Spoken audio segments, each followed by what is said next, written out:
नमस्कार, मैं हूं नरेश वत्स।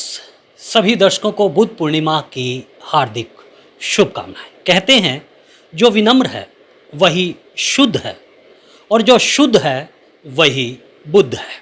जी हाँ, हमारे साथ इस समय आर्टिस्ट सुजाता अग्रवाल हैं जो कि बुद्ध के दर्शन से प्रेरित हैं और उन्होंने बुद्ध की उन विचार को, उनके दर्शन को अपनी कला में संजोया है। उन्हीं से बात करेंगे। सुजाता जी, बहुत बहुत धन्यवाद आपका। नमस्कार। मैं आपसे ये जानना चाहता हूँ कि बुद्ध कहते हैं कि जो शुद्ध है, जो विनम्र है, वही बुद्ध है। आपने बुद्ध को कैसे देखा है, कैसे अपने कला के भीतर उसको आत्मसात किया है? देखिए नरेश जी, सारी बात तो आपने एक ही 2-3 वर्ड्स में कह दी है, 2 शब्दों में कह दी है कि जो शुद्ध है वही बुद्ध है। एक्चुअली क्या है कि हम लोग गंगा में नहाते हैं और पूजा करते हैं, तो उससे मैं सोचती हूँ कि कोई शुद्ध नहीं हो जाता। जिसका मन, विचार शुद्ध होते हैं तो हम उसे बुद्ध की बुद्ध का रूप उसको बोल सकते हैं कि ये सही मायने में बुद्ध है। और इसी सोच को लेके मैंने अपनी जो पेंटिंग्स हैं उसमें सारा चित्रण किया है कि हमारे जो मेरे विचार हैं, मेरे खुद के विचार हैं, और मैं सोचती हूँ कि ये सभी विचार बुद्ध को लेके मैंने स्टडी भी किया है, डीपली स्टडी किया है, बहुत अध्ययन किया है उस चीज़ को लेके कि बुद्ध ने कभी किसी चीज़ के बारे में, किसी सांसारिक सुख के बारे में नहीं सोचा। सांसारिकता को सुख देने के लिए सोचा कि संसार कैसे सुख होगा, संसार को कैसे सुख मिले। तो इन चीज़ों को ही मैंने अपनी पेंटिंग्स में लाने की कोशिश की है। यही नरेश जी मेरी कोशिश रही है कि अपने रंगों के साथ, अपने ब्रश के साथ, अपने कैनवस के साथ जो बुद्ध की भावनाएं हैं, जो बुद्ध का अंतर्मन था, मैंने वो अपनी पेंटिंग्स में दिखाने की कोशिश की है और शायद मैं कुछ हद तक के उसमें सफल भी हुई हूँ। बड़ी कामयाब कोशिश है, बड़ी अच्छी कोशिश है। मैं अपनी सहयोगी शगुन से कहेंगे वो दिखाएं। और सुजाता जी, मैं आपसे भी गुजारिश करूंगा कि आप पेंटिंग के माध्यम से हमारे दर्शकों को बताएं। आप चाहे तो बैठ भी सकती हैं और बता सकती हैं कि कैसे क्या आप इस पे है पूरा। हाँ, एक्चुअली क्या था कि जो मैंने देखा है कि बुद्ध को प्रकृति से बहुत प्यार था। बुद्ध ने जितनी भी साधना की है वो प्रकृति के अंदर बैठ के की है। बुद्ध ने जो अपना पूरा निर्वाण किया था वो भी एक वृक्ष के नीचे बैठ के किया था। तो मेरी जो पेंटिंग्स हैं उसमें आप प्रकृति का रंग देखिए और बुद्ध वाली जो एक शालीनता है, ये जो मैंने फेसेस दिखाए हैं। तो जब इंसान एक मेडिटेशन करता है या बुद्ध वाली एक इमेज में होता है, कहना चाहिए, हम कहते हैं कि हम मेडिटेशन में बैठ गए या हम योगा कर रहे हैं, तो हमारा चेहरा एक चेहरा नहीं होता। हमारे न जाने अनगिनत कितनी छवियाँ, आंखें बंद करते हैं कितनी छवियाँ हमारे आगे आ जाती हैं। तो वही मैंने अपने पेंटिंग्स में दिखाया है और ये ऑरा दिखाई है कि इंसान के जब कोई भी हम मतलब मेडिटेशन करते हैं तो उसकी ऑरा चारों तरफ से फैल जाती है और ये पूरी प्रकृति दिखाई है।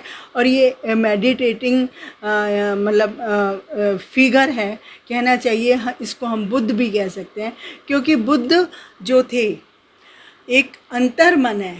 बुद्ध को हम देखा जाए एक सच्चाई है, जीवन पे चलने की एक राह दिखाते हैं। बुद्ध एक कहना चाहिए कि एक है कि हमें मतलब कभी किसी से द्वेष मत करो, सच्ची राह पे चलो, वही सब मैंने दिखाने की कोशिश। बहुत अच्छी बात आपने की। और मैं दिखाना कि जिस तरह से आपने प्रकृति की बात की है, वृक्ष लगाना एक यज्ञ है आज, और आपकी कला भी यही एक संदेश देती है कि प्रकृति को जो हमें देती है उसको लौटाने का समय है। वही बुद्ध कह रहे थे। और अगर हम देखें इसके बारे में, अगर हम आपसे जानना चाहें, यहाँ पर भी आपने एक बड़ी जो एक ऐसी प्रकृति का आपने यहाँ पर अपना इसको चित्र से रेखांकित किया है कि जहाँ बिल्कुल शांति है। प्रकृति में रहकर किस तरह से एक इंसान अपने जीवन को और दूसरों को जीवन को सार्थक कर सकता है? ये अभी मेरा रिसेंट वाला वर्क है, बिल्कुल अभी इसको कंप्लीट कर रही हूँ, चल रहा है थोड़ा थोड़ा काम। इसमें मैंने मूलाधार ये मणिपुर चक्र को दिखाया है नीचे से। हम जब योगा में बैठते हैं, मेडिटेशन में बैठते हैं, तो हमारा सारा जो ऊर्जा होती है वो पालथी मार के बैठते हैं और उसमें योगासन में बैठ जाते हैं, तो सारी ऊर्जा ऊपर की तरफ आती है और नेचर में जाके, प्रकृति में जाके आत्मसात हो जाती है।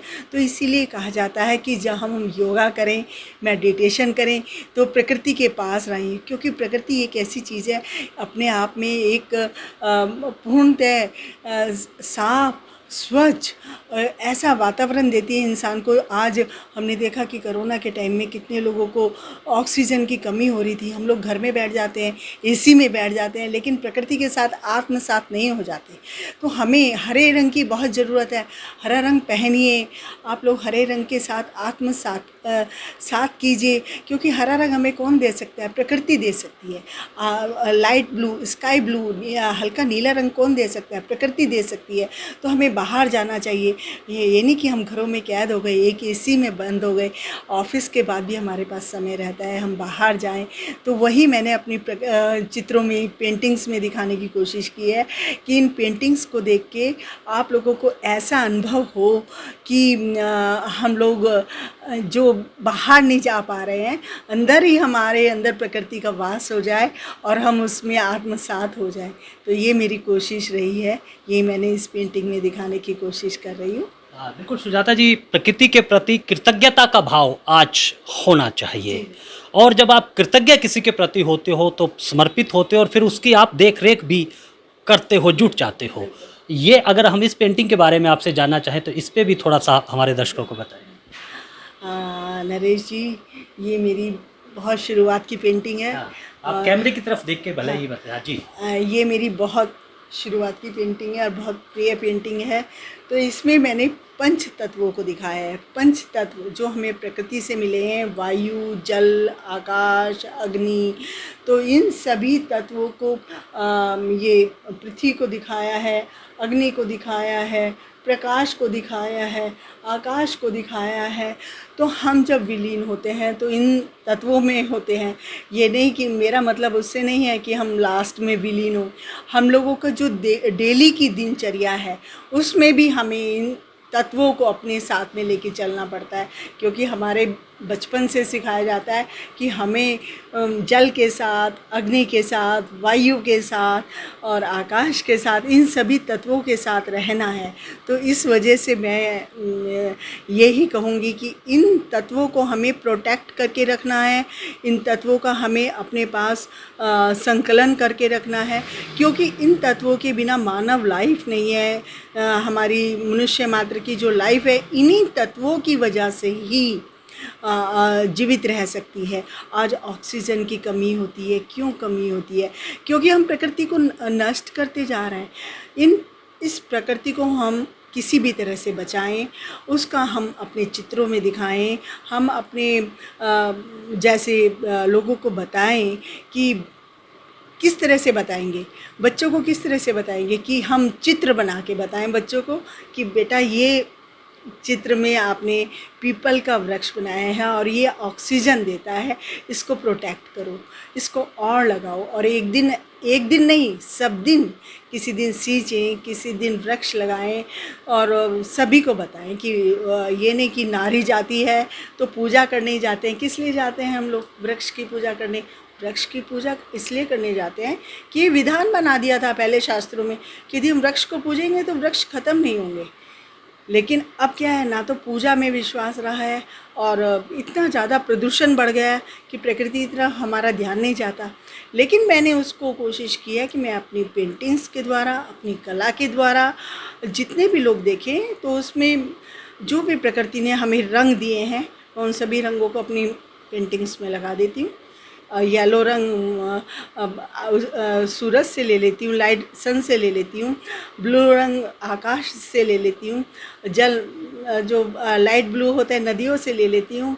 सब रंग मैं प्रकृति से लेके काम करती हूँ और प्रकृति के साथ जब खाली होती हूँ तो प्रकृति में बैठ के बात करती हूँ, पेंटिंग्स के साथ भी बात करती हूँ और सभी ब्राइट कलर मुझे बहुत पसंद है, तो इसलिए मेरी पेंटिंग्स में नेचर द्वारा दिए गए सभी ब्राइट कलर्स भी होते हैं। तो बहुत बहुत शुक्रिया। और देखिए सुजाता जी ने जो प्रकृति के रंगों में उन्होंने अपने आप को समाहित कर लिया, न केवल समाहित कर लिया बल्कि उनको जी रही हैं और उनको अपनी कला के माध्यम से दिखा रही है। और आज आवश्यकता है सुजाता अग्रवाल के उस विचार को, बुद्ध के उस विचार को, प्रकृति से जुड़ने के विचार को हमें आत्मसात करने की। ब्रॉडकास्ट मंत्रा की ये मुहिम है कि प्रकृति को अगर हमें बचाना है तो ज़्यादा से ज़्यादा वृक्ष लगाने हैं। और सुजाता जी अपनी कला के माध्यम से प्रकृति की एक सेवा कर रही हैं। तो आज के लिए बस इतना ही, मुझे दीजिए अनुमति, लेकिन आप बने रहें ब्रॉडकास्ट मंत्रा के साथ।